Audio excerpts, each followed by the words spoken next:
स्वर्ग या नर्क, ये कहानी है एक साधु और नर्तकी की।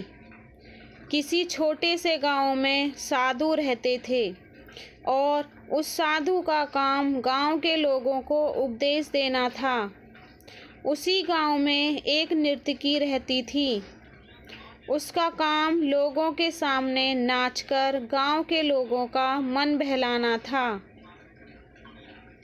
एक दिन गांव में कुछ कुदरती आपदा आ गई और ये साधु और नर्तकी दोनों उस कुदरती आपदा में मर गए। मरने के बाद जब ये दोनों यमलोक पहुंचते हैं, तब इनके कर्मों और उनके पीछे छिपी भावनाओं के आधार पर इन दोनों को स्वर्ग या नरक में भेजने की बात होती है। साधु को खुद को स्वर्ग में ही आश्रय मिलेगा, इस बात का अंदाजा था। दूसरी तरफ नर्तकी के दिमाग में ऐसा कुछ भी नहीं था।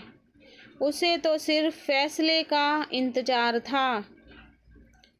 तभी घोषणा होती है कि नर्तकी को स्वर्ग दिया जाता है और साधु को नरक। इस फैसले को सुनते ही साधु यमराज पर बहुत चिल्लाते हैं और उनसे क्रोधित होकर पूछते हैं कि यह कैसा न्याय है महाराज।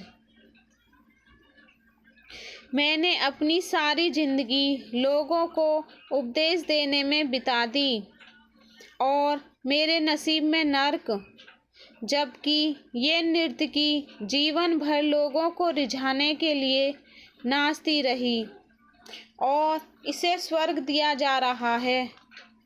ऐसा क्यों? मेरे साथ ही ये अन्याय क्यों? यमराज ने साधु को शांति से उत्तर देते हुए कहा कि ये नर्तकी अपना पेट भरने के लिए नाचती जरूर थी, किंतु उसके मन में यही भावना थी कि मैं अपनी कला को ईश्वर के चरणों में समर्पित कर रही हूँ।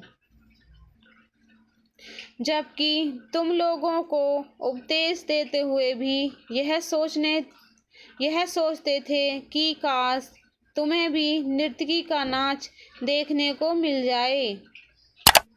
यमराज ने साधु से ये भी कहा कि तुम ईश्वर के इस महत्वपूर्ण संदेश को भूल गए कि इंसान के कर्म से अधिक कर्म करने के पीछे की भावनाएं मायने रखती हैं और तुम्हारे इस कर्म के पीछे की भावना के हिसाब से ही तुम्हें नरक मिला है।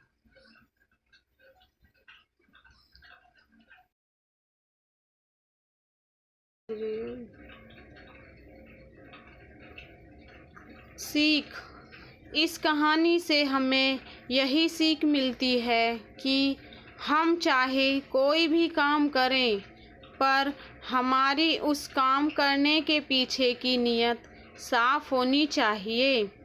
अगर हमारी नीयत साफ नहीं होती है तो हमें दिखने में भले लगने वाले काम भी पुण्य की जगह पर पाप का ही भागी बना देते हैं।